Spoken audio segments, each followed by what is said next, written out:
טוב, ערב טוב לכולם. הקוראים, הפילונים של פעם כבר מזמן הפכו לפילים גדולים, והבעיה היא רק שחלק מהם גם הפכו לקרנפים.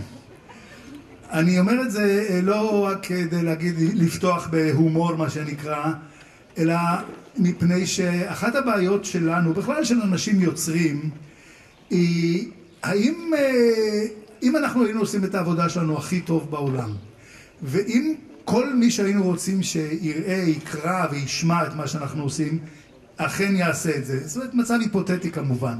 האם יש סיכוי באמת שכל האלה שאליהם אנחנו מכוונים את זה, יצאו יותר מוצלחים, הדור הזה באמת יהיה יותר טוב? אני לא יודע, אנחנו כולנו קראנו את מה שקראו אז מחניים, ואיזהו גיבור, אתם זוכרים? שמות מאוד יהודיים לספר מאוד מאוד, הייתי אומר אפילו נוצרי, הילדים מרחוב פאול, זה גיבור נוצרי בכלל, ואנחנו עשינו מזה שמות עבריים. האם כולנו באמת גדלנו להיות ברוח הספר? זאת אומרת, יש כאלה שבאמת למדו את הידידות מזה. אני בשביל למדתי שאם יש מלחמה ואני חולה, בשום אופן אני לא הולך למלחמה הזאת. אין שום סיכוי. יש כאלה, אני מניח, באזור שלנו, שלמדו מזה שעל הבית צריך להילחם בכל מחיר ולא לוותר לאלה אדומי החולצות, או איך הם נקראים פלסטינאים, לא משנה מה. אסור בשום אופן לוותר, כי הכל שלנו.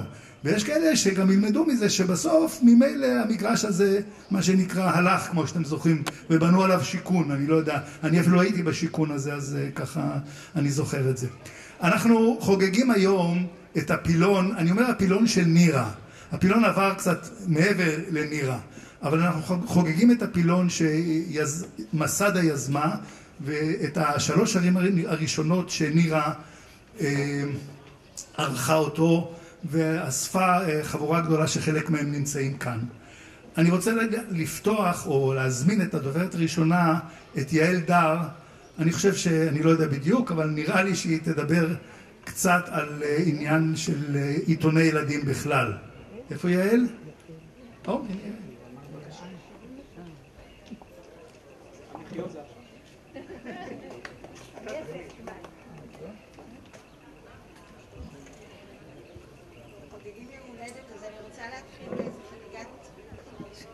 ביום הולדת אחרת, אבל שמתקשרת ליום הולדת הזאת. לא שומעים? בסדר? יום הולדת 10 לדבר לילדים. ולקרוא לכם משהו קטן שהעורך, זאב, עוד שנה הוא יהיה העורך, כתב. אני מדברת חזק, אני לא יודעת מה.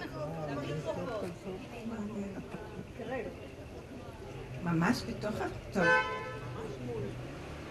בא ילד לחתום על דבר לילדים. השיר הזה התפרסם בדבר לילדים לרגל עשור לקיומו, ב-46. והדור הוא הילד רקמה בגדים, והוא מסודר, מרוחץ ומסורק. מסוערו הרטוב ריח סבון עוד לא פג. ילד חג.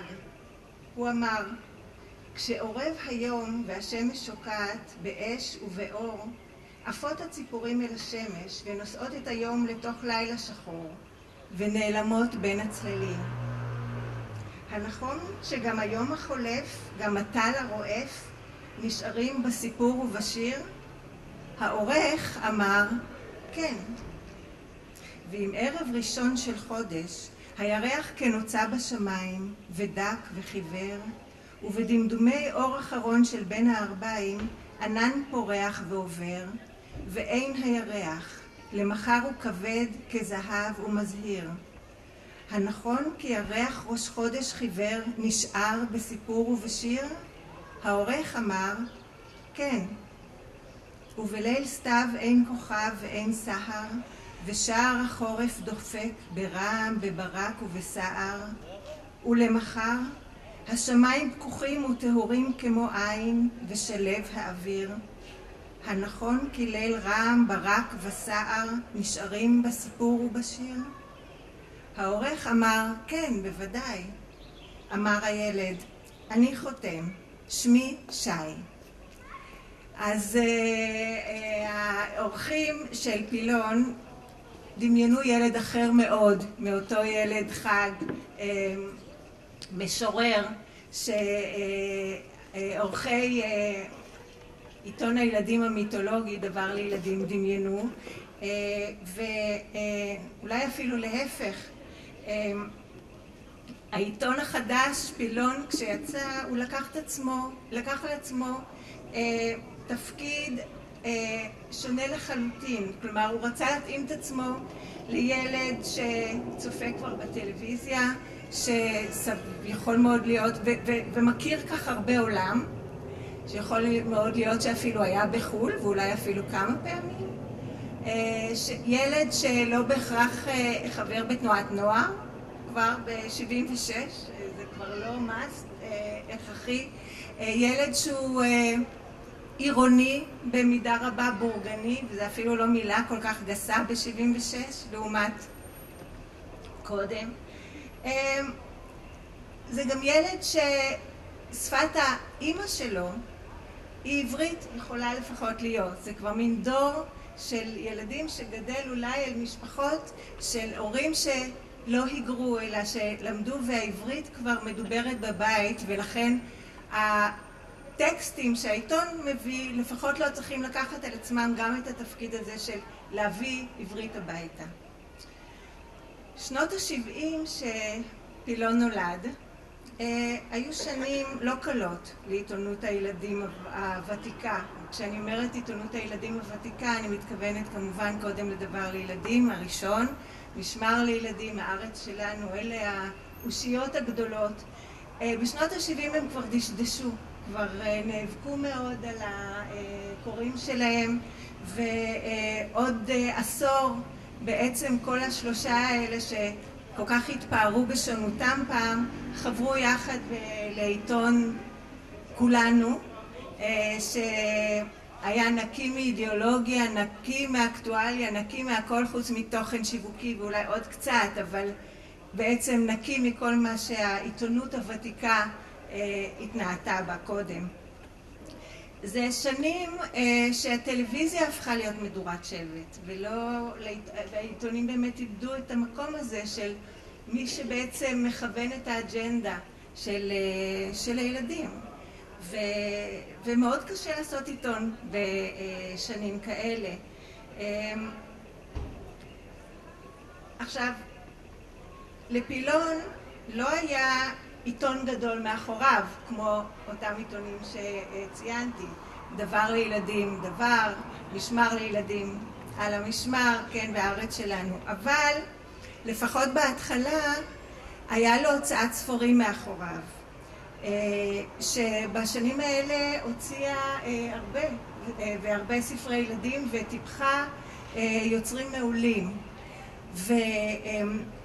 וזה כוח. זה כמעט נשמע כמו איזה פתרון מנצח לולא המשברים הכלכליים שלא פסקו עם העיתון הזה, אבל כי כולם יוצאים מרוויחים. ההוצאה גם נותנת במה לאנשים שלה, גם מפרסמת את הכותרים החדשים. העיתון נהנה מהניסיון המולי, כן, שיש להוצאה, וכמובן מכוח האדם, גם האומנותי וגם ההפקתי.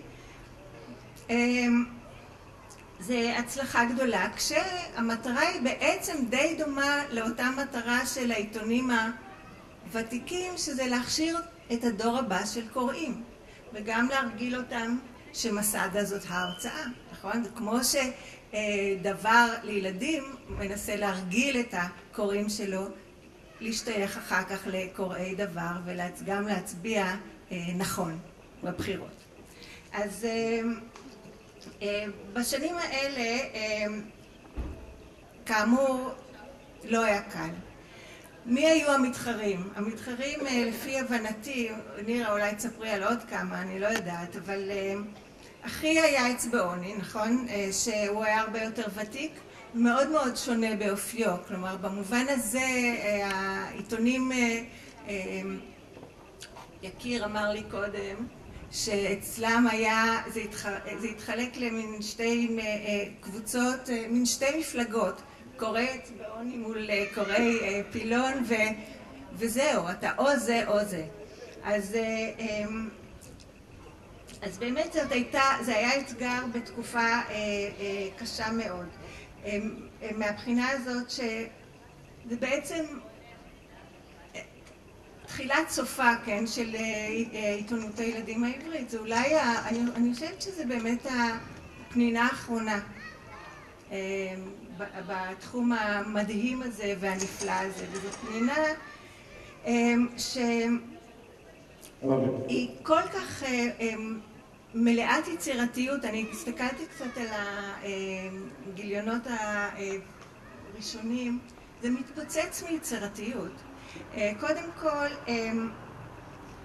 אני חושבת שאולי הדבר הכי יצירתי בעיתון הזה זה שהמצאתם מין דמות, אני יודעת איך לקרוא לזה, מין עורך פיקטיבי. הפילון הזה, הדמות הזאת, היא דמות. מבחינת הקוראים, הוא העורך. אם אנחנו מדמיינים את הילד ההוא, את שי שהולך לעורך דבר לילדים וחותם, מבחינת הקוראים של פילון, הפילון הזה הוא דמות. והוא זה שכותב את מאמר מערכת, אבל הרבה יותר מזה.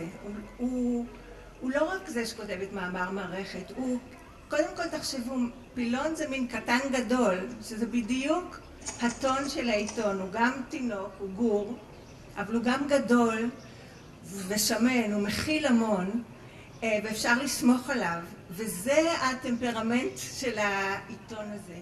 והדמות הזאת, היא, אני חושבת, הפכה את העיתון למשהו שלם, למרות הקולות הרבים כל כך שהיו בו, ובאמת היו קולות מדהימים. אני קצת כתבתי, אבל אני בטוחה שאני מחמיצה, אבל קצת לסבר את האוזן. נורית זרחי, קוצ'ו, עמוס בר, דורית אורגד, אורי אורלב, יורם תרלב, יהודה אטלס, עודד בורלה, יעקב שביט, נעמי שמר, חיה שנב, אהוד בן עזר, דתיה בן דור, מירה מאיר, אורה איתן. אני מערבבת את הקולות בפה והקולות שבעין, כן? דני קרמן, אהרון שמי, אבנר כץ, רות צרפתי. אפילו אחר כך הקול של בנק דיסקונט שם בפנים גם נכנס לאותו מין קול גדול של הפיל הגדול הזה שמכיל את כולם. למשל בהסבירו מה זאת משכורת. אני לא יודעת, יש שם קטעים מאוד מצחיקים. כן, כן. לא, אבל אני חושבת שכל אלה הפכו לאורחים הקרואים של הפילון הקטן גדול הזה, ואני חושבת שזה הקסם העצום של העיתון. עכשיו, מעבר לקולות, יש גם ז'אנרים. זה מתפוצץ מסוגים של כתיבה.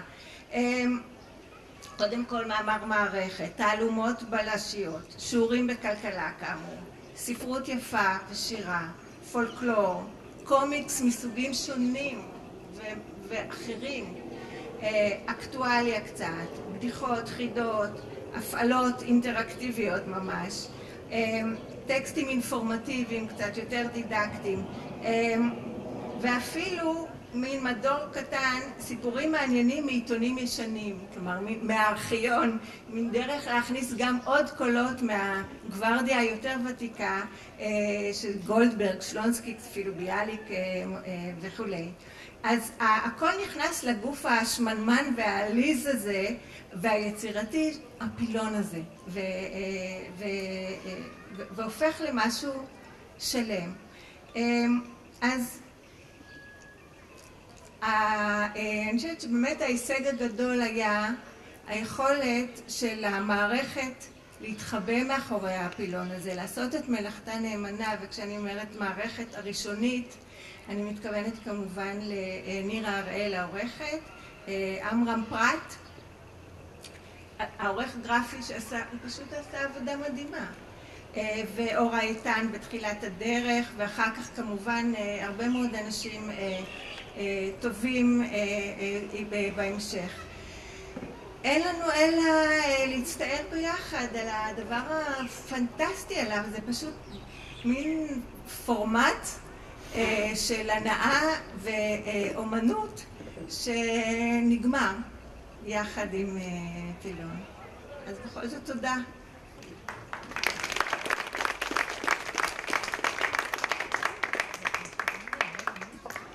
תודה רבה לפרופסור יעל דר. אני בכוונה מדגיש את הפרופסור, גם כי זה נותן כבוד לקהל, אבל כי אני חושב שמישהו שהיה בעמדה אולי הכי בכירה בארץ של ביקורת על ספרי ילדים, ובחרה ללכת למחקר, ללימוד ולחינוך בתחום הזה, מגיע לך הרבה כבוד. תודה רבה. תראו, כשאנחנו בבצלאל, כעת אני מדבר על כמה בודדים, על אורה שכאן, על אבנר, על אמרם, שהיינו בבצלאל, מה שהכניסו לנו בראש, בימים שהיינו באים כמובן, שהם לא היו רבים, זה שאנחנו יוצאים עוד מעט למאבק גדול בחוץ. זאת אומרת, אנחנו הולכים לעמוד מול משרדי הפרסום, מול המולים, מול כל הטמבלים האלה שהם לא מבינים ולא יודעים כלום, ואנחנו צריכים לבוא עם הבשורות החדשות וכל הדברים האלה. ואז כשלאט לאט ראינו שזה לא בדיוק כמו שממש הכינו אותנו, פתאום התברר לי שהבחור החמוד הזה, השמנמן עם הכיפה בעם עובד, שהיום אנחנו מכירים אותו בשם חיים באר, בכל זאת הבין משהו בספרי ילדים כשאמרנו לו, ומי שהחליפה אותו אז בעם עובד נירה, גם היא. בקיצור, זה לא היה, אבל אחד הדברים החשובים שלזה אני מוביל, זה הרעיון של הבחור הצעיר הזה, קצין צנחנים צעיר שקיבל, אני לא יודע אם בטובתו שלא בטובתו, להיות מנכ"ל ההוצאה אולי החשובה ביותר שהייתה אז בארץ, שהחליט לעשות עיתון ילדים ולבחור בנירה. נירה עוד לא הייתה ידועה אז כל כך, אולי אפילו היית מורה עדיין, אני חושב, נכון? נדמה לי, אני לא בטוח. בכל אופן, כשיהיה פעם ערב על מסדה, אני אשמח מאוד גם אם תזמין אותי, וערב חשוב שכדאי לעשות פעם. יואב, בבקשה.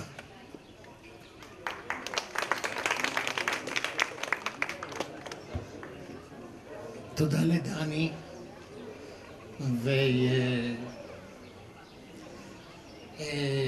אני לא אשא הרצאה מלומדת כמו מי שהייתה לפניי, אלא אספר מספר אנקדוטות. בתחילת שנות ה-60 הוצאת מסדה הממה את שוק הספרים בישראל. היא הוציאה אז אנציקלופדיה נושאית. אנציקלופדיה נושאית הייתה כבר בישראל, היו אנציקלופדיות גם במסדה, פילי עולם, נעורים. האנציקלופדיה הכי ידועה הנושאית אז הייתה, בטח דני זוכר אותה, מעיין, אנציקלופדיה מעיין. אבל, אז היה שוק לא היה בעניין הזה של אנציקלופדיה נושאית, אלא בכך שהאנציקלופדיה יוצאת בחוברות שבועיות. ולאנציקלופדיה הזאת קראו תרבות. ותרבות יצאה בחוברות שבועיות, החל מתחילת שנות ה-60 ועד תום שנות ה-60. ובתום שנות ה-60 התברר בהוצאת מסדה, כיוון שהיא הייתה גם היצרנית והפיקה בעצמה את כל התוצרים המולים שלה, התברר שיש עודף אמצעי ייצור. והיה צריך לפתור את הבעיה. ואז, עם כל הכבוד לגברת דר, כן? ואז, נכון. ואז עלה הרעיון, על מנת לנצל את אמצעי הייצור שהתפנו מההדפסות המסיביות של אנציקלופדיה תרבות, להוציא עיתון לילדים. ובעצם ככה נולד פילון.